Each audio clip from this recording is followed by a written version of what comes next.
Here is another in NBC's outstanding parade of new shows, dramatically transcribed. Star Playhouse, a repertory company of 4 great Hollywood stars.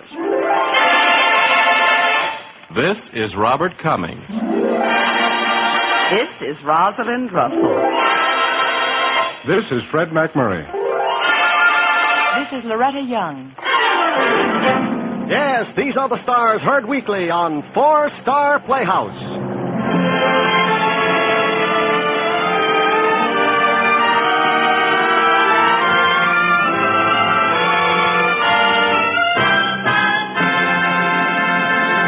Ladies and gentlemen, one of our 4-star players and star of tonight's play, Robert Cummings.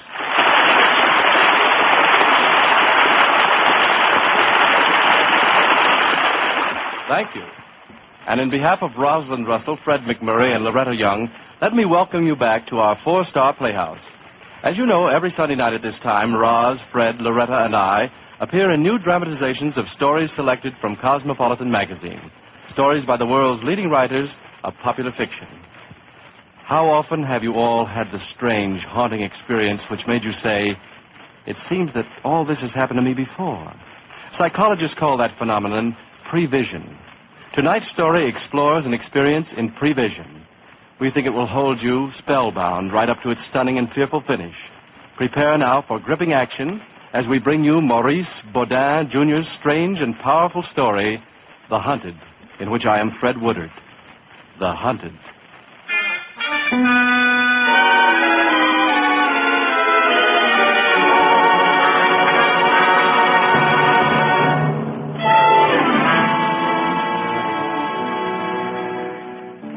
I was tired. Looking for a job in a strange city wasn't doing me any good. I was hot. I felt weak. My eyes throbbed, my head swam. I had to sit down. To escape from the heat, I went into the small, air-cooled theater. Feature picture goes on in 10 minutes, mister. Oh, thanks, Escher. Hot out, ain't it? That's terrible. You look beat. Why don't you sit down and wait till the newsreel's over? Oh, thanks, I will. I sat down to rest.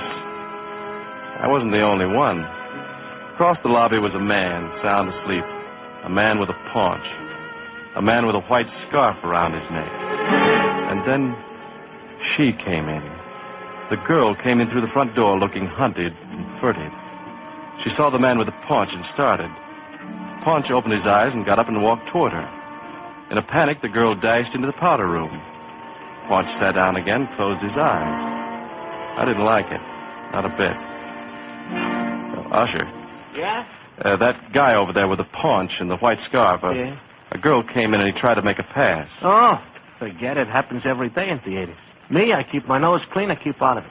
I don't like it. Routine. Don't let it bother you. I glared across at the sleeping fat man. And then my head began to nod. And then there she was again, the girl. She was coming in through the front doors again, with a hunted, fearful look on her delicate face. Impulsively, I got up. Newsreel will be over in 5 more minutes. Oh, excuse me. Please, I'm in a hurry. Yes, I know, and that man sleeping over that fellow with the white scarf is bothering you. Who are you? You wouldn't know me. I'm a stranger in town. He isn't asleep. He's pretending. Let me speak to him. No. Is he bothering you? He's following me. He's everywhere. I tried to hide in here. Here, give me these parcels. We'll walk out here together. He won't follow us. He will. Come on. Don't look back. He's getting up. How do you know? I see him in the mirror as he's following. Well, let him. Faster. He looks fat, but he's quick. Well, then we'll ride. Let's see. Oh, taxi! Taxi!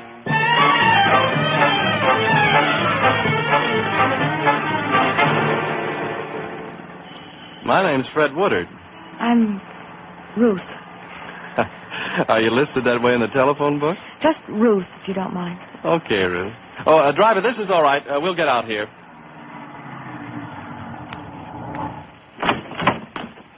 Here, take my hand. Thanks. Okay, driver, how much do Fred. It's him. I looked back. The paunch was getting out of a taxi and paying his fare without even glancing at us. And then he stood at the curb and lighting a cigarette, ignoring us, but knowing we were there. knowing we would always be there. Here, driver, keep the change. Come on, Ruth. He can ride as fast as we can, but he can't walk as fast. Oh, can't he?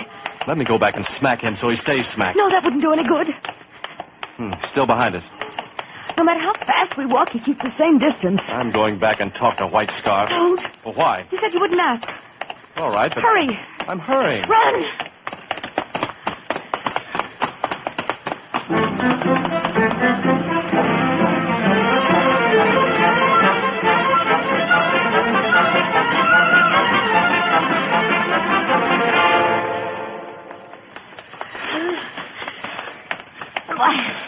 I'm sorry. I can't go any further. No, not at this pace. Oh. Let me sit down on this bench. Oh, it's all pretty strange. I'm sorry. Maybe just tell me about it someday. Maybe. Hey. What? Hey, surprise. What? We've lost White Scarf. Yes. Well, now what should we do? How about lunch? When did you eat? Ages ago. Well, let's eat. I feel good again.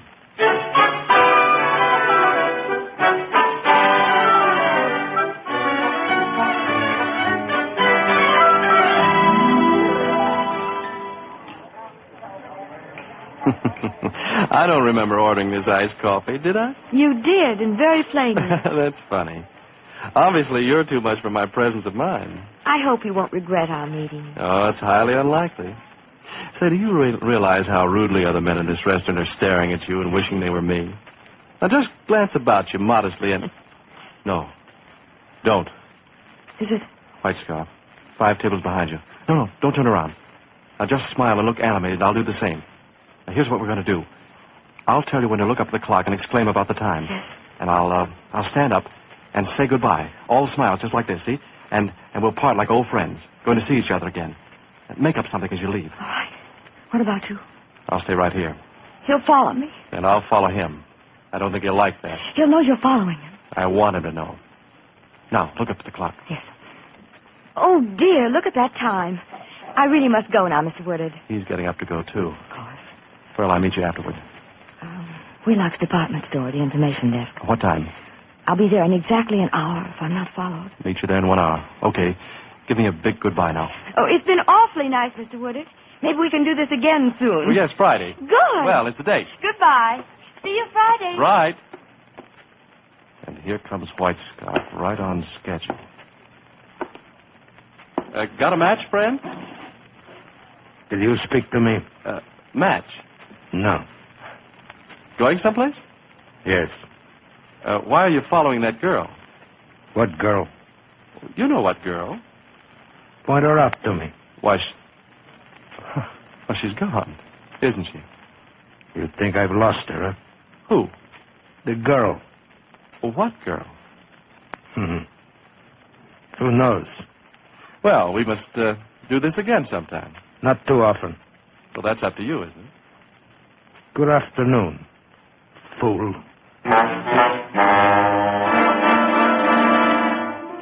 He walked out, obviously no longer following Ruth. Her trail was lost. I was pleased with myself, so pleased that I could hardly wait for the hour to pass to tell Ruth that I'd shaken White Scarf. I went to Wheelock's department store. I waited for her at the information desk. Oh, there you are, Fred. Here's some packages for you. Are you getting bored or tired? Bored? No. Didn't you see the excitement? Excitement? No. Well, it seems someone lifted a dagger at the antique jewelry counter, and they just found out a few minutes ago. More confusion. Oh. Well, I'll be back again soon with more packages. Do you mind? Don't go away or get lost, will you? Don't worry.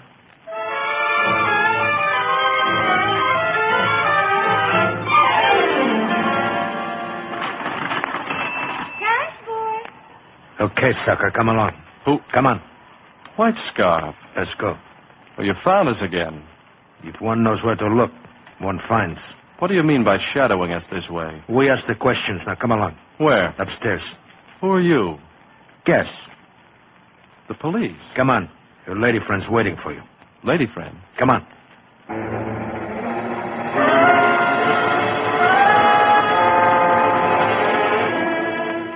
I remembered vaguely reading something like this in the past.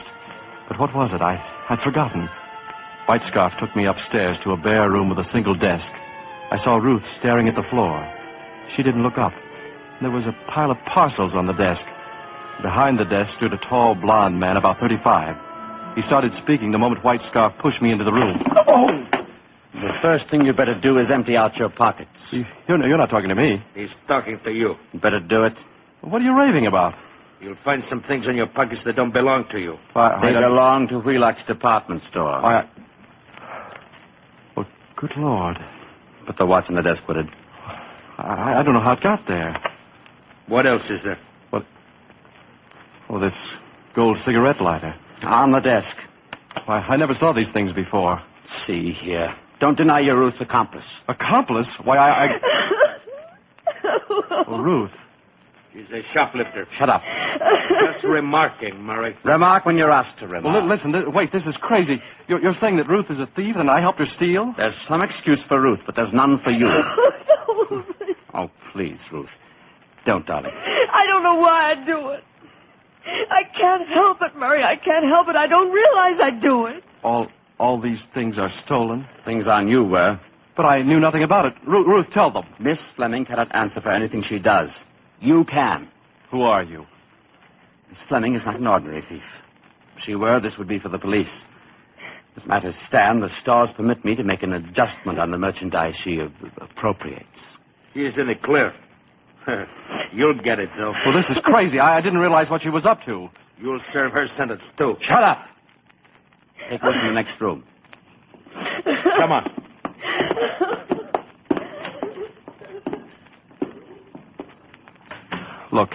Look, I'm not a thief. I'm not a thief. And I'm not the police. But I am that poor girl's fiancé. Fiancé? I've been doing everything in my power. Everything within the power of love and modern medicine to help Ruth, to cure her of her kleptomania. And when a sniveling, lying crook like you takes advantage of her and breaks down everything I've accomplished... Stop it! Oh, cut it out. She was in trouble. That fellow with the scarf was following her. She wanted my help. I hired him to protect Ruth against herself. And against weasels like you. You don't know what you're talking about. I tell you... I'm going to put you where you won't prey on sick and helpless people. Don't touch that telephone. Put it down, I tell you. I'm going to put you where you can't pull your low, sneaking trick. Drop it. Drop that phone. Operator, get me the police. Oh, I warned you. I warned you. I won't be framed. I won't. No one frames me like that. You hear? No one.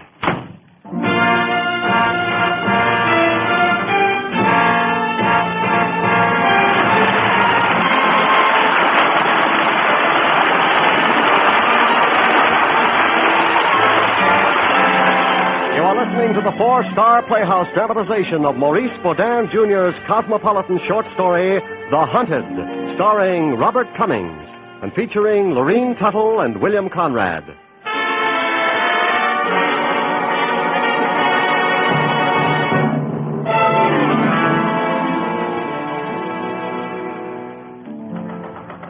Fred? I won't answer. Fred, open up. It's Ruth. It's a trick. She brought the police. Fred, you must believe me. You must trust me. Fred! All right. I'm coming. Are you alone? Yes. Well, come in. Oh, Fred, I'm so terribly sorry I got you into all this. I didn't mean for you to get into trouble. I never in the world would have wanted that. Well, you did steal those things. Yes. Well, why? I don't know. I can't help it. I don't ever remember stealing them, but I do. They watch me and they try to prevent me. Murray pays for the things I steal. He's been so good, so kind. And now...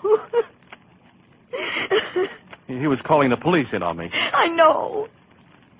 I don't blame you for what you did, not entirely. I let him have it. It was my fault, too. I let him have it, all right. Oh, why did you do it? I don't know. I lost my head. I'd have gone to the police myself, but there was something funny about what was going on, some kind of a frame. White Scarf was too happy about sending someone up, but I wasn't going to be railroaded. I'm new in this town. I'm green. I can't take chances where I've got nobody to fight for me. I know. I'd rot here in jail. I know. But you didn't have to kill him. Kill him? Kill who? Don't deny it. White Scarf went into the room when he heard you and Murray fight. Murray was on the floor. The dagger. I didn't kill him, no. Don't deny it. You stabbed him with that dagger I gave you. The dagger I stole at Wheelock's. You stole that dagger. I must have stolen it. I stole it and I gave it to you. No, you didn't. I must have. You stabbed Murray, was it? No, there must be some horrible, I couldn't have, some mistakes, some... Oh, stop lying, stop pretending. I'm not blaming you. I gave you the dagger. I stole it and gave it to you. But you should have given it up for the other thing. I've got to get out of this. I had to come here before they find out where you stay. Before they find out where... How did you know where I'm staying? I didn't tell you. I'm so ashamed. I asked you something. I know. I asked you how you knew I was at this hotel. There was a paid hotel bill in your wallet. My wallet? Well, how did... Oh. I must have stolen it from... perhaps in the store. Oh. Here, take it. Everything's there. You didn't tell them? No. I wanted you to have some chance. I wanted to do something for you. What? Bring Murray to life? I don't know. Oh, wait. Let me think. I've got to try to think. Whatever I can do, anything at all, tell me. I'm so to blame for things, so tell me if I don't know. How long did you know Murray? 2 years. We were to be married soon, even before I was cured. How do I know you didn't kill him? How do I know you didn't keep the dagger and kill him yourself? How do I know you're not trying to pin something on me? No. Why would I kill Murray? Would I murder the man I love? I don't know. Maybe the man you love you hate. But why? I don't know why. Listen, shout. We'll be heard. Oh, this whole crazy nightmare I have stumbled into. When will it end? Where does it all lead to? If I killed Murray, would I try to help you? He was doing so much for me, and he loved me so much. And tonight we were going someplace special. Where? It doesn't matter. I don't know if it matters or not. I've got to ask questions. I've got to keep moving in my mind or I'll crack wide open. Where were you going with Murray tonight? It just might matter. There was to be a party at Maggie Bolton's. You know Maggie Bolton. I don't know anyone or anything. I'm new around here. Well, once a year she gives a big party and wears the Bolton necklace. Wasn't Murray afraid you'd steal the necklace, too, right off of her throat? Stop it! Wait, that's something. What is? I'm not sure. Murray's being killed just today, the day of the party. I don't know. Maybe. But you killed him. Oh, you did. You never gave me that dagger. I had no motive. I loved him. You were going to the Bolton party tonight and see the necklace. I had nothing to do with it. Nothing whatever. We're going to that party tonight. You'll be picked up by the police. Not unless you tell them I'm there. I won't. I don't know what I'm trying to find out. I just know I've got to keep moving and doing or I'll go crazy. Where's this Bolton place?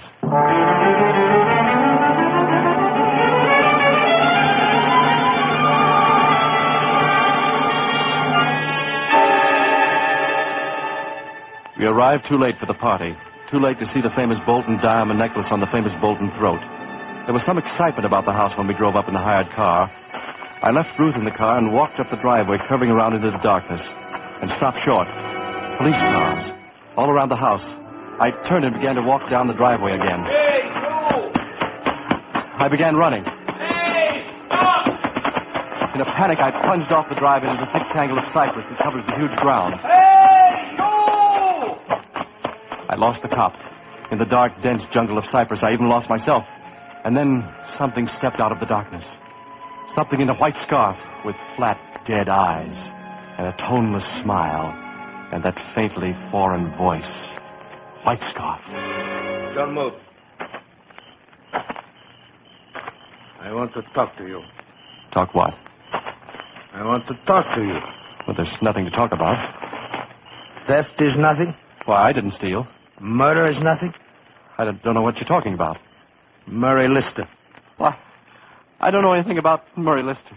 You also deny that you strangled Maggie Bolton in the solarium an hour ago. No, I tell you, I didn't have anything to do with it. Why, I didn't even know she'd been killed. You didn't know she'd been killed? No. No. You're not going to pin that on me, too. I didn't come near her. I just arrived. Say, how did you know it was an hour ago? Because I strangled her. You? Aye. Who are you? I will tell you so that you will have the caution and the self-interest to cooperate with me. I don't know. How? Cooperate how? What? In delivering the Bolton necklace to me. I tell you, I don't know anything about it. Then let me sharpen your understanding of it. I killed Mrs. Bolton when she refused to tell me where the necklace was. I strangled her. Strangled? With this white silk scarf. I don't... I'm Apache, you know. French Apache. I also stabbed Murray Lister. Of course. You went it alone after I knocked him down. Of course. Of course. I also stole all the things that Ruth Fleming is accused of stealing. Now we will put these together and it will become a diamond necklace for me. Huh? You're crazy. No. You're crazy, Chili. You're crazy. You're crazy. No. Murray Lister had me to plant stolen things on Ruth to make her think she was a kleptomaniac. She doesn't steal? I do. I stole and planted your wallet on her. I stole the dagger and planted it on Murray Lister. But why? Murray was preparing with Fleming to take the blame one day for the theft of the Bolton necklace. That's simple. I helped prepare her. But today I thought, why work for Murray Lister when I can go into business for myself? You stabbed a man and strangled Maggie Bolton. I tell you this so you'll be warned. Now, you will reply to my questions, or... Don't! There you see. The white scarf about your throat. Enough. Enough!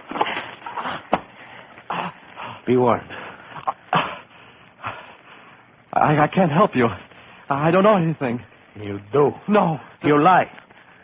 Why do you lie when you know how unwise it is to lie to me? The strangler. Huh? Now, where is the necklace? I don't know. Do you want to die? Do you want your eyes to stick out of your head? Do you want your tongue to go purple in your mouth? Well, do you? No, listen to me. You got to listen to me. An end to these lies. No, I'm new in this town. I just came in last week. I picked up this girl, Ruth Fleming, in the theater lobby. I didn't know anything about her, anything about... Enough. No, listen. An end to talk. Wait, don't. Listen. Time now to act. Stop, don't. There you see. Don't. He's strangled. Let go. The Apache way. The way of the Paris Apache. Vous savez? No.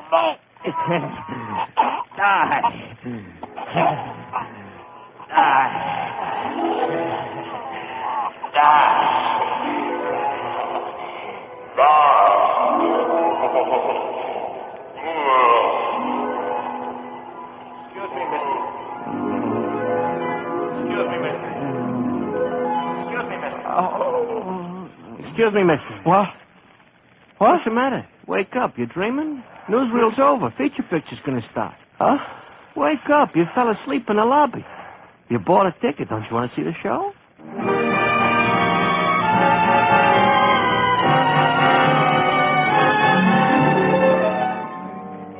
I dragged myself back to consciousness.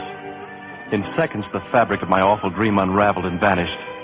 I was drenched in cold sweat, but overwhelmed with relief.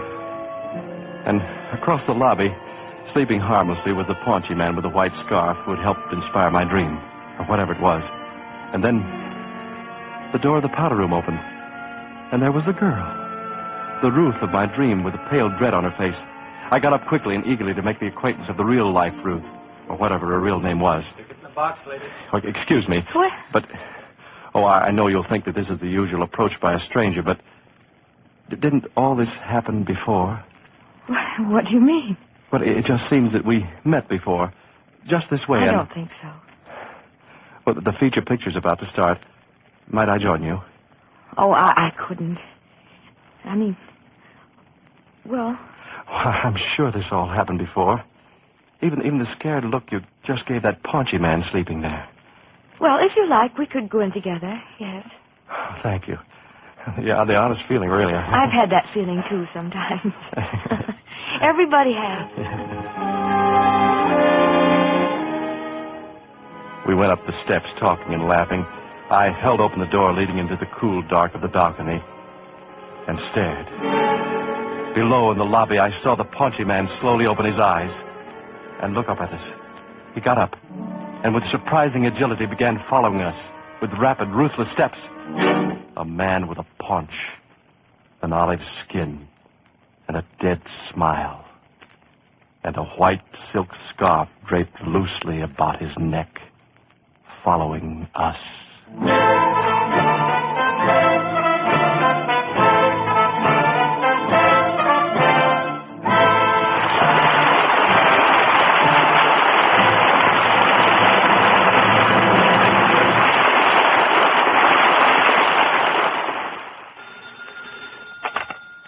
Star Playhouse, Robert Cummings speaking.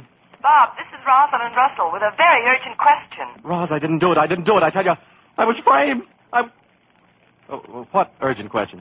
What happened to you after you picked that girl up in the lobby the second time? Did you meet White Scarf in Cyprus again? How did that come out? Oh, I was choked to death. Next question? Well, will you listen to me next Sunday when I do The Incredible Anna Lee? It's about a Hollywood motion picture actress, Anna Lee, a lovely and unpredictable ham who inflicts herself on films and on her press agent. How our ham becomes cured and our guy gets contented is the substance of next week's opera. Roz, it sounds very inviting, and I'll recommend Russell's remarkable recipe for radio enjoyment to all my friends. Thanks, Bob. And incidentally, thrilling show tonight. Bye, Bob. Thanks, Roz, and thanks for calling. Au revoir, Roz. And good night, everybody, and thank you for calling. Call again next Sunday, huh? Night.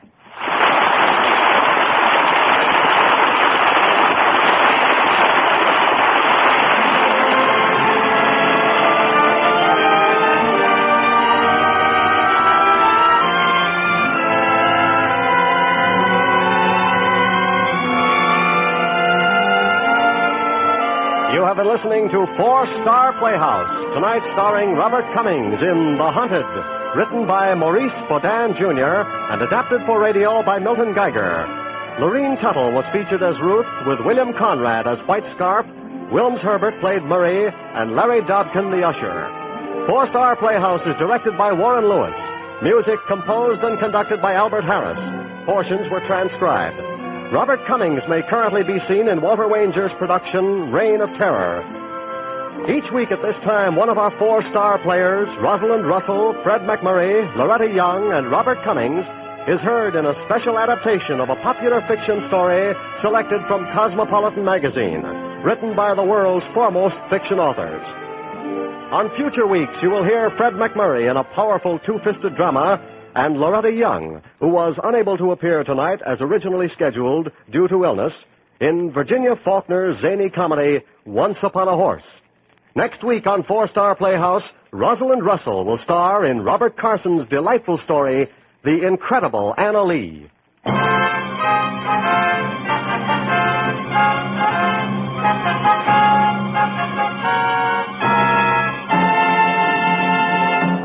Americans, in the present unstable condition of the world, the United States needs unity among its citizens more than ever before. We simply cannot afford to be divided by racial and religious differences. Such division among us is advertised in certain countries as a sign that America is weak and that democracy is a failure. Don't help such propaganda. The very differences that exist among our mixed peoples have given us the variety of contributions that have made our country great and free. Keep it great and free. Fight prejudice.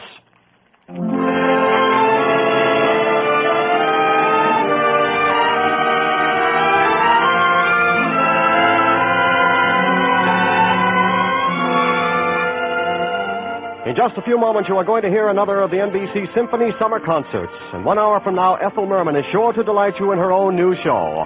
For the best in entertainment all evening long, keep your dial tuned to your favorite NBC station. This is NBC, the national broadcasting company.